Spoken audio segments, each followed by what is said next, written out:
Hi friends, welcome back to our channel. நம்ம சேனலை subscribe பண்ணாதவங்க சப்ஸ்கிரைப் பண்ணிக்கோங்க. மறக்காமல் லைக் பண்ணி சப்போர்ட் பண்ணுங்கள். நாளைக்கான ப்ரோமோவில் என்ன நடக்குது பார்த்திங்கன்னா, தீபா கார்த்திக் அப்படின்னு வந்து புலம்ப ஆரம்பிச்சிருவாங்க. எங்கள் கார்த்திக் தீபாவை நினச்சி ரொம்பவே ஃபீல் பண்ணிவிட்டு தூங்காமல் அப்படியே யோசிச்சுட்டே இருப்பாங்க. அப்போ கீதா கண் முழிச்சிட்டு கார்த்திகை பார்த்து, என்ன சார் நீங்கள் தூங்கலையா அப்படின்னு வந்து கேட்பாங்க.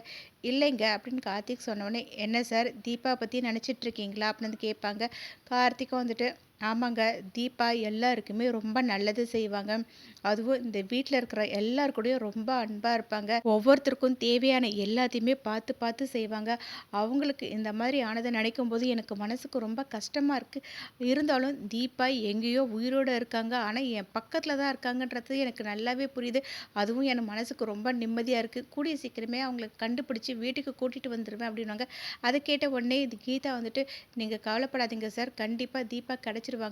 ஏன்னா 2 பேருமே ஒருத்தர் மேலே ஒருத்தர் அந்த அளவுக்கு லவ்வாக இருக்கீங்க. அந்த லவ்வே உங்கள் 2 பேரையும் சேர்த்து வச்சிரும். அந்த நம்பிக்கை எனக்கு இருக்குது. அதனால நீங்கள் கவலைப்படாதீங்க, கண்டிப்பாக தீபா கிடச்சிருவாங்க அப்படின்னு சொல்லுவாங்க. அதை கேட்ட கார்த்திக்கும், கண்டிப்பாக அவங்க கிடச்சிருவாங்கன்ற நம்பிக்கை எனக்கு இருக்குது. அதுக்குள்ளே அந்த துங்கா கையில் அவங்க மாட்டாமல் இருக்கணும். அவன் மட்டும் பார்த்தானா தேவையில்லாத பிரச்சனை ஆகிட்டு நீங்கள் தான் நினச்சி தீபாவோட உயிருக்கு ஆபத்து வந்துடும். அதுக்குள்ளே சீக்கிரமாகவே கண்டுபிடிக்கணுங்க அப்படின்னு சொல்லிட்டு இருப்பாங்க. அதை கேட்ட கீதாவும், ஆமாங்க சார், சீக்கிரமாகவே கண்டுபிடிங்க. அவன் மட்டும் வந்து தீபாவை பார்த்துட்டு நான் தான் நினச்சிட்டு ஏதாவது பண்ணுறதுக்கு வாய்ப்பு நிறைய இருக்குது அப்படின்வாங்க. அதை கேட்ட கார்த்திக்கும், சீக்கிரமாகவே கண்டுபிடிக்கிறேங்க அப்படின்னு பேசிகிட்டு இருப்பாங்க. இங்கே தீபா பார்த்தீங்கன்னா கார்த்திக்னு வந்து புலம்பிட்டு இருப்பாங்க. இப்படியே இந்த ப்ரோமோ எண்ட் ஆகும். நெக்ஸ்ட் எபிசோடில் என்ன நடக்கு தெரிஞ்சுக்க நம்ம சேனல் லைக் பண்ணுங்கள், ஷேர் பண்ணுங்கள், மறக்காமல் சப்ஸ்கிரைப் பண்ணிக்கோங்க. தேங்க்யூ.